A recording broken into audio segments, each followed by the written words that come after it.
Railway group में देखिए 9 सितंबर का किस टाइप का क्वेश्चन पूछा गया था। दो गोले का आयतन का अनुपात 125:216 है। देखिए दो गोला है, पहला गोला ये, दूसरा गोला है, ठीक है। इसके आयतन का अनुपात दिया हुआ है, तो इसके आयतन, गोले का आयतन क्या होता है? गोले का आयतन होता है आपका 4πr²। ये पहला गोला का आयतन हम लिख दिए। तो ये दूसरा गोला भी है, तो इसका भी लिख दीजिए 4πr²। लेकिन देखिए आर क्यू यहाँ पे सेम है, तो पहला गोला के लिए R1 इसे R2 कर दीजिए। ये रेशियो में दिया हुआ है, इसका रेशियो दिया हुआ 125:216। 4π से 4π कट जाएगा, यहाँ पे बच जाएगा R1/R2 का क्यू, और ये हो जाएगा 125/216। ये क्यू अगर हम इस तरफ ले आते हैं तो ये टूटने के बाद आ जाएगा 5/6, ठीक है। R1 बराबर 5 हो गया, R2 बराबर 6 हो गया है। क्षेत्रफल का अनुपात पूछा गया है, तो इसके क्षेत्रफल का अनुपात होता है 4πr1 का स्क्वायर। अनुपात में पूछा तो यहाँ भी अनुपात कर देंगे, तो ये हो जाएगा 4πr2 का स्क्वायर। 4π से 4π कट जाएगा। R1 कितना दिया हुआ है? 5 दिया हुआ है, यहाँ पे स्क्वायर है तो स्क्वायर में कर दें, ये हो जाएगा 6। टूटने पे ये स्क्वायर करने पे ये 25:36 आ जाएगा। 5,000 की वस्तु को 20% लाभ पे बेचा जाता है तो उसका विक्रय मूल्य क्या होगा? देखिए 20% अगर लाभ बोलेगा तो 100 में आपको 20 ऐड कर देना है। अगर हानि पूछता तो 100 में आपको -20 कर देना था, ठीक है। यहाँ पे विक्रय मूल्य एसपी आपसे पूछा गया है। टोटल दाम कितना है? 5,000। जब भी विक्रय मूल्य पूछेगा तो आपको ये ऊपर लिखना है 120 और नीचे आपका 100 लिखा जाएगा। क्रय मूल्य पूछता तो इसका उल्टा हो जाता है, यानी कि 120 आपका नीचे आ जाता और 100 ऊपर लिखा जाता। लेकिन यहाँ पे सेलिंग प्राइस पूछा है तो 120/100, 00 से 00 खत्म। अब 12 पचे होता है ये 60, ये हो जाएगा 6,000, इसका आंसर हो जाएगा।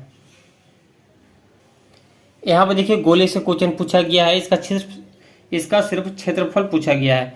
यहाँ पे त्रिज्या दिया हुआ है आपका 3.5 सेंटीमीटर, तो इसका क्षेत्रफल बराबर होता है। देखिए एडवांस क्वेश्चन हमेशा एग्जाम में पूछे जा रहे हैं, तो आपको क्या करना है, एडवांस से रिलेटेड जितने भी फॉर्मूला होते हैं बस आपको वो रिवीजन करके जाना है, ठीक है। क्योंकि ये फॉर्मूला बेस्ड ही ज़्यादा क्वेश्चन होता है। तो इसका फॉर्मूला होता है 4πr²।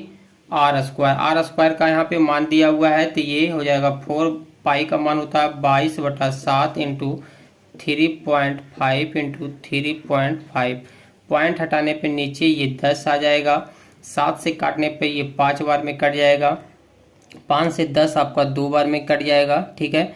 और ये 2 से देखिए 22 आपका 11 बार में कट गया है। फिर यहाँ पे देखिए 5 से हम काट रहे हैं तो ये 7 बार में, ये 2 बार में, 2 से 4 2 बार में कट जाएगा। अब यहाँ पे हो गया आपका 77।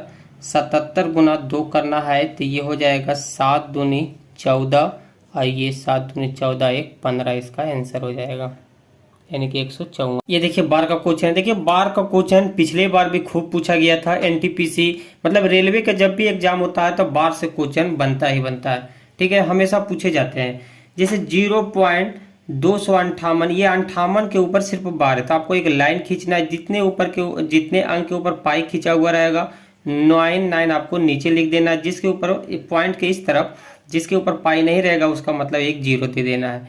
पूरा संख्या आप लिख दें, जिसके ऊपर बार नहीं है उसे घटा देना है। तो ये हो जाएगा 256/990। 2 से आप काट दें तो इसका आंसर आ जाएगा 128/495। अगर आगे भी कटता है तो आप काट दें। 0.9 और 3.6 का तीसरा अनुपाती यानी कि तृतीय अनुपाती क्या होगा? इसका फॉर्मूला होता है B²/A। यही फॉर्मूला पे आप सॉल्व कीजिए। A का मान हो जाएगा 0.9 और B का मान हो जाएगा ये 3.6 इंटू 3.6/0.9। इसे काटिएगा तो ये 4 बार में कट जाएगा। अब गुना करने पे आपका 14.4 आंसर आ जाएगा। दो मूल दिया हुआ है 5 और 3, तो इसका समीकरण आपको बनाना है। इसका एक छोटा सा फॉर्मूला होता है x² minus alpha plus beta into x plus alpha plus beta, ये 0। अल्फा का मान 3, अल्फा का मान 5 हो जाएगा, बीटा का मान 3 हो जाएगा। ठीक है, अल्फा का मान 5 और बीटा का 3 हो जाएगा। तो ये एक्स स्क्वायर जोड़ने पे ये 5 3 8 एक्स हो जाएगा, और ये गुना करने पे 5 3 15। यही आपका समीकरण बन गया है। एक व्यक्ति है जो ए से बी तक जाता है। ठीक है, ये ए है और ये आपका बी हो गया। जाने में ये 15 की स्पीड से जाता है, और फिर ये क्या करता है, ये 20 किलोमीटर पर घंटा की चाल से लौट जाता है। यानी बी से फिर वापस अपना ही बिंदु पे ए स्थान पे चल आता है। अब की बार इसका स्पीड 20 किलोमीटर पर घंटा है। जब ऐसा क्वेश्चन रहे, दूरी जब समान रहेगा, यानी कि जिस बिंदु से गया उसी बिंदु पे वापस आ गया, यानी कि दूरी समान तय किया है, तो इसका एक फार्मूला होता है 2x बाई बटा x प्लस बाई। ठीक है, मान पुट कर दीजिए, ये हो जाएगा 15 गुना 20 बटा, अब 15 और 20 को जोड़िएगा तो ये हो जाएगा आपका 35। ठीक है, 5 से काट रहे हैं 3 बार में, ये कट जाएगा आपका 7 बार में। और इसे जब गुना कीजिएगा तो 2 दूनी हो जाएगा ये 4, और 4 3 12, यानी कि 120।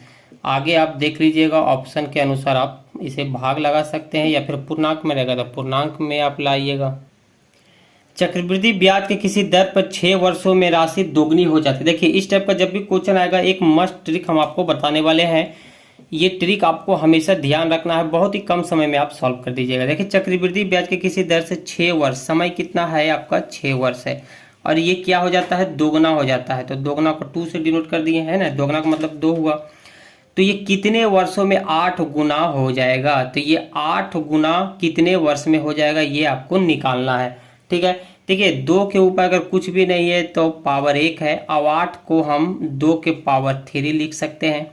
ठीक है, तो ये हो जाएगा 6 वर्ष तो पहले है, तो 6 वर्ष में आपको ये जो पावर 3 ये आपको गुना कर देना है, और आपका 1 से ये भाग दे देना है। ठीक है, तो ये हो जाएगा 6 3 आपका 18 वर्ष, यही आपका आंसर हो जाएगा। एक बार हम फिर से समझाना चाहते हैं इसे। देखिए क्या कहा गया, 6 वर्षों में, तो ये हो गया 6 वर्षों में ये दुगना हो जाता है। ठीक है, दुगना हो जाएगा, यानी जिसका पावर कुछ नहीं है तो 1 रहता है। तो ये कितने वर्षों में, कितना वर्षों में ये 8 गुना हो जाएगा, तो 8 को हम 2 पर पावर 3 लिख सकते हैं, बिल्कुल लिखेंगे। तो ये 6 वर्ष तो आपका पहले से दिया हुआ, और ये जो पावर 3 आया इसे आपको गुना कर देना है, और ये 1 आपको यहाँ से डिवाइड कर देना है। तो ये गुना कीजिएगा तो ये 6 3 18, 1 भागा दीजिएगा तो वही संख्या रह जाएगा, यानी कि 18 वर्ष इसका आंसर। 10% प्रति वर्ष चक्रवृद्धि ब्याज की दर से कितने वर्ष में, देखिए वर्ष पूछा यानी कि आपसे समय पूछा गया, समय आपको निकालना है। अगर हम इतना में से ये राशि घटा दें तो आपका CI मालूम चल जाएगा, यानी कि ये हो जाएगा 6620 रुपया, यानी कितना राशि हो जाना चाहिए। तो पहला वर्ष में अगर हम निकालते हैं तो ये 20,000 यानी कि राशि ये है, तो इस पे ही निकलेगा 20,000 पे ये 10% का दर लग रहा है, 00 से 00 खत्म हो जाएगा, तो ये क्या हो जाएगा आपका 2000 हो जाएगा। फिर अगले वर्ष में हम निकालते हैं तो अगला वर्ष, पहला वर्ष तो ये सेम टू सेम ही रहेगा, यानी कि 2000 जो लग रहा है ये समान वर्ष ही चलता है, तो 2000 तो ये लगेगा ही। लेकिन अगले वर्ष यानी जब आ जाएगा तो इस पर कुछ ब्याज भी लगेगा। ब्याज कितना लगेगा वो हम यहाँ पे नहीं निकालेंगे, ठीक है, रहने देते हैं। तो यहाँ पे अगर हम जोड़ते हैं तो 2 2 4 4000 हुआ, यहाँ पे 6620 है। तो एक वर्ष और निकाल के देखते हैं तो ये हो जाएगा आपका 2000, तो फिर इस पे लगेगा ही, और इस पे यहाँ पे कुछ ब्याज और यहाँ पे लगेगा। तो देखिए 2 2 4 2 6000 तो यहाँ पे हो गया जोड़ने पे, ठीक है। अगर एक वर्ष और निकाल लेते हैं तो ये 8000 हो जाता है, तो 8000 तो बहुत ज़्यादा हो जाएगा, तो यानी कि ये 3 वर्ष में ही ये निकल जाएगा। तो इसका आंसर हो जाएगा 6 वर्ष। 2 सआभाज्य संख्या का HCF क्या होता है, तो इसका HCF हमेशा 1 होता है। 4 अंकों की सबसे बड़ी संख्या ज्ञात करें जिसे 7 11 13 से विभाजित करने पे 4 शेष बचे। तो ऑप्शन जो दिया हुआ रहेगा आपको क्या करना है, भाग देकर देख ले कि किसमें शेष बचता है, वही आपका आंसर हो जाएगा। सबसे बेस्ट तरीका है, और नहीं तो फिर आप 4 अंकों की सबसे बड़ी संख्या हो जाती है 999, और आपको इसमें भागा देना है, इसका LCM निकाल देना है। 7, 11, 13 का एलसीएम हो जाता है 1001 हो जाएगा। इसे जब भागा दीजिएगा तो ये 9 बार में आपका लगेगा, तो ये हो जाएगा आपका 9009। घटाने पे ये 0 हो जाएगा, 99 ये कट जाएगा, 990 आया। अब आपको इस संख्या से आपको 990 घटा लेना है, तो ये घटाने पे आपका आएगा, आपका 9 में से 0 जाएगा तो ये 9 ही होगा, और ये फिर हो जाएगा आपका 9 में से 9 जाएगा तो 0, 9 में से 9 गया तो आपका 0, और ये हो जाएगा 9। ठीक है, 9009 हो गया। तो जब इसमें आप भाग दीजिएगा 7, 11, 13 से, ये तो पूरी तरह से कट जाएगा, 4 शेष नहीं बचेगा। तो 4 शेष बचाने के लिए आपको ये 4 आप इसमें ऐड कर दें, तो 9 4 हो जाता है 13, ये 13 लिखा जाएगा, 0 ये 9, तो 9013 आपका आंसर हो जाएगा। 60 किलोमीटर पर घंटा की चाल से किसी दूरी को तय करने में 3 घंटा का समय लगता है, और 40 किलोमीटर पर घंटा से अगर तय करें तो 5 घंटे का समय लगता है। तो औसत चाल आपको बताना है। औसत चाल बराबर आपका फॉर्मूला होता है कुल दूरी यानी कि टोटल डिस्टेंस बटा टोटल टाइम हो जाएगा। ठीक है, तो आपका डिस्टेंस यानी कि दूरी हो जाएगा। तो आपको दूरी निकालने के लिए क्या करना पड़ता है? दूरी निकालने के लिए चाल गुना स्पीड गुना टाइम करना पड़ता है, तो ये दूरी निकल जाता है।